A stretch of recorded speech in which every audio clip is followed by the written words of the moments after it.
What actually happens at a service or doesn't happen? What doesn't happen, that is my concern. I take my car in for a service, I get a call from the service advisor. The workshop has identified the following. Car's got 67,000 kilos in, it's for 70,000 service because it's annual, and we need to change the following. We recommend we change the gearbox oil. Absolutely. I like the idea of changing gearbox oil. We recommend we change the front and rear differential oil. Brilliant. Remember I said in the last segment, oils are vital. 100%. Now, do oils cost money? Those are top of the range oils. Yes, they do. They cost money. If I say to you gearbox oil or differential oil, how can you, as a layman, go check that it's done? You know how you can check? You can't. You've just got to trust. Engine oil, you can naturally check. You want to check the level when you leave. You can see it looks clean. Absolutely. So one of the concerns that's been brought to my attention by several people working at authorized service centers is you will get charged for certain items.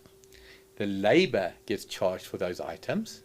So the workshop's hitting its target because, as a simple example, they can charge you 1,000 Rand an hour labor.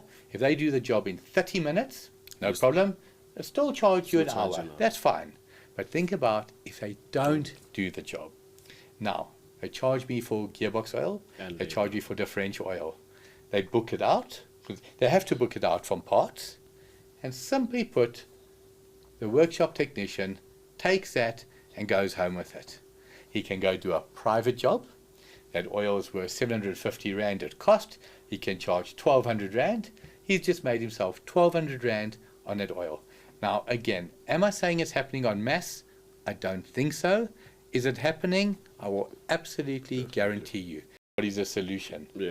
You've just got to go with a servicing center that you say, the gut feel tells me everything the moment I walked in there. The feedback I got on my last service was good. Because the reality is, it is happening, and you don't want to be the victim of that.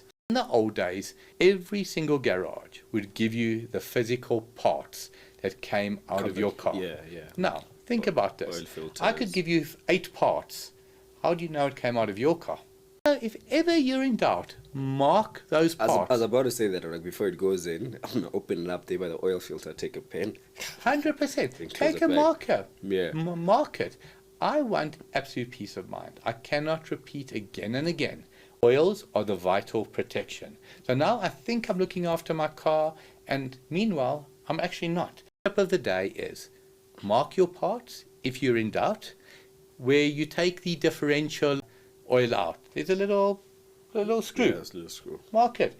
Does it look like a spanner was on that? If it doesn't look like a spanner was on that, because remember, a spanner will always make a mark. It will make a mark if it's dirty.